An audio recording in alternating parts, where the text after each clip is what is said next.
Hey guys, what is up? Today we're going to be talking about lesson 3 in our Python scripting lessons. Today is going to be number types, which are definitely important, so we're going down through and talk about those. Before we get started, just want to say make sure you hit like and sub. You can follow along with our lessons, and if you haven't watched yet, go back and watch lesson 1 and 2 because we're just going to keep building off of these, and especially lesson 2 because this one's going to deal a lot with variables, which we just talked about. If you have any questions about anything or confused about anything, you can join our Discord. That link will be in the description, or you can just ask in the comments.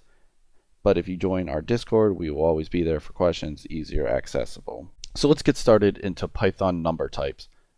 So there is integer, float, and complex. Those are the 3 number types that you can have.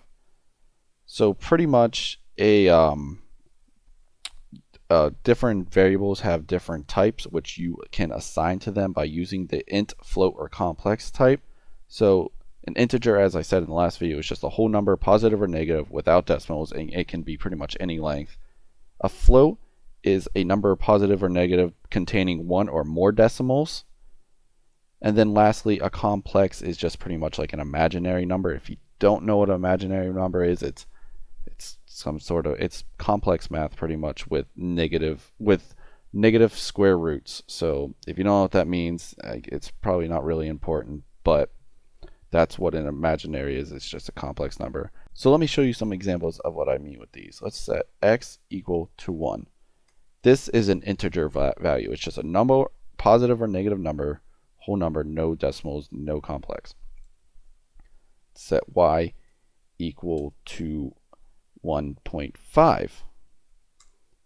That is a float type. This is the number that is negative or positive, but will have 1 or more decimal. Lastly, let's set z equal to 1j.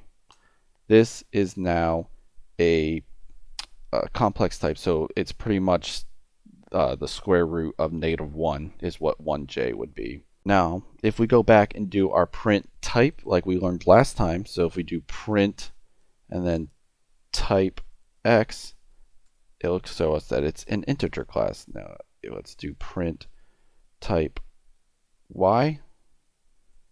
It's a float class, and print type z. This will give us the complex. To make a number negative, whether it's float or integer, you could just do x is equal to -1 and y is equal to -1.5. It's as simple as that. That's how you make the numbers negative. You just put the negative sign in front of it. There's nothing special you have to do. Those are still, the x is still an integer and y is still a float. Scientific notation is a float type. So if we set x is equal to, let's make it y, we're making y float. Let's say y is equal to 1e3. So that's 1000. We hit enter and then we do print y. It'll come up as 1000, and then you can see it has the decimal there for making a float type. And if we do print type y, it'll come up and say that's a float type. So scientific notation for with e is a float into number. So you are able to convert the different variable types to other types. What I mean by this, if you want an integer to be a float, you can do that, or a float to be an integer. You can mingle back and forth and it will see it as different types, which is useful for later things down the line. So let's set x equal to 1, y equal to the float of 1.5, and z equal to the complex number 1j. Now, if I would want to convert these, I would need a new variable. So let's do a is equal to float x. This will now convert x from being an integer to a float type. And we can see that it did that by doing print type a. And you can see that is now a float. Now you can convert that back by saying a is equal to int x, and you can see now that if we go to check that, sorry, A it is back to an integer. Now, this is pretty much the same with complex. You can just do, let's change x from a integer to a float. So let's do a again is equal to float x. Now let's check that to see that it worked. It is now a float. So we can also do print a. And you can see it comes up as a 1.0. So it added the decimal, making it a float. Another cool thing that you can do with Python is create random numbers and have it generate random numbers and select those for you. So what you have to do is an import. So you just import random, and that imports the random functions in. Now after that, you can use the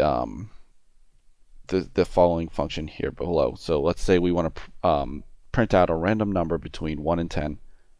You do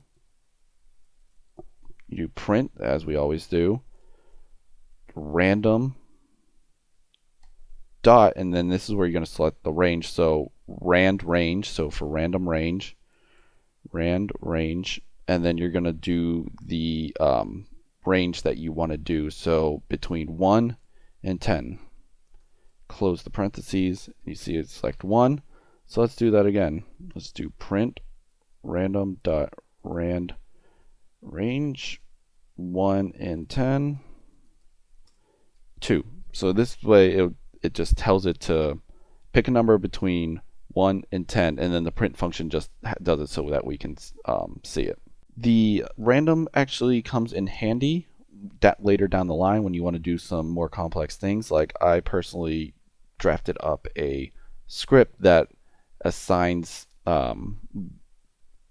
restaurants to different values, and I pretty much can just go through and I can select a random restaurant. I'll actually make a video on that if you want to actually see that, and I will put the code in if you want to do it and try it for yourself. Just want to say thanks for watching. Thanks for sticking along. The numbers function, numbers, values, and everything like that, those are really important when you want to do more complex things. And yeah, thanks for sticking along. Just make sure you hit that like and sub. You can join our Discord, ask us questions down below. Whatever you need, we'll be here.